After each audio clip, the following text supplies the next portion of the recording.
Ang labanan sa kagubatan. Sa isang malawak na kagubatan, may apat na hayop, si baka, koneho, usa, at si tigre. Si tigre ay kilala sa kanyang pagiging matalino ngunit mapanira, habang sina baka, koneho at usa ay magkakaibigan na nagtutulungan sa lahat ng bagay. Isang umaga, nagpasya ang tatlong magkakaibigan na mag-organisa ng isang paligsahan sa takbuhan. Magsimula tayo ng isang karera. Sino ang sa tingin niyo ang pinakamabilis? Tanong ni Koneho. Sang-ayon ako. Makikita natin kung sino ang pinakamabilis sa kagubatan. Sagot ni Usa. At nang marinig ito ni Tigre, ay agad siyang nagpakita. Kayo, mga hindi mapapabilis, ano ang inyong balak? Sige, subukan nyo, pero tiyak ako ang mananalo.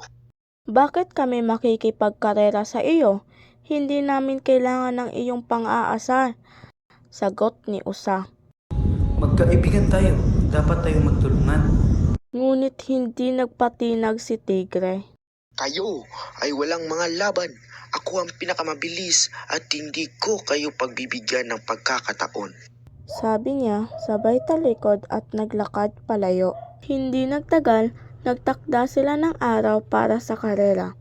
Masyadong excited ang mga hayop, ngunit sa likod ng kanilang kaisipan, may takot din sa mapanirang ugali ni Tigre. Sa araw ng karera, marami ang nagtipon upang manood.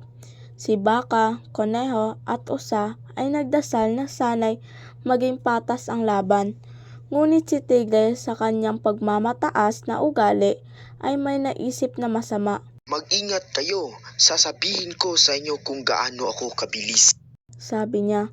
Nagsimula ang karera, si Koneho ay mabilis na tumakbo, sinundan ni Usa. Si baka naman ay maingat at mahinahon ang takbo. Pero si Tigre, sa kabila ng kanyang bilis, ay nagsimula ng mang-asar sa mga kaibigan. Masyado kayong mabagal, huwag na kayong mangarap na matalo ako. Sabi niya habang tumatakbo. Hindi nagtagal, nagalit si baka. Tig, hindi mo dapat kami pag-aasarin. Magtulungan tayo. Sigaw niya. Oo, hindi na ito patas. Dag ni Usa na nag-aalala na ang ugali ni Tigre ay magiging dahilan ng kanilang pagkatalo. Sa gitna ng laban, nagkapikunan ang tatlong hayop. Bakit hindi tayo makipagtulungan? Ang mga saloobin natin ang dapat unahin. Sabi ni Koneho. Bakit kailangan natin magkipag-away sa oras ng labanan? Tanong ni Usa. Dahil sa ingay, napansin ni Tigre ang kanilang sigalot. Kayo ay nag-aaway at ako ay magwawagi. Sigaw niya, sabay sprint ng mas mabilis. Ngunit, habang nag-aaway sila, hindi nila namamalayan na si Tigre ay nagtatakbo patungo sa isang bitak sa daan. Tig, mag-ingat ka. Sigaw ni baka, ngunit huli na ang lahat. Nahulog si Tigre sa bitak at nadisgrasya. Agad tumigil ang tatlong hayop sa kanilang alitan. Tig, okay ka lang ba? Tanong ni Koneho habang nagmamadali silang lumapit. Kailangan nating tulungan siya, sabi ni Usa. Sa kanilang pagkakaisa ay nagawa nilang buhatin si Tigre mula sa bitak. Dahil sa kanilang pagkakaayos ay unti-unting bumabalik ang ngiti ni Tigre.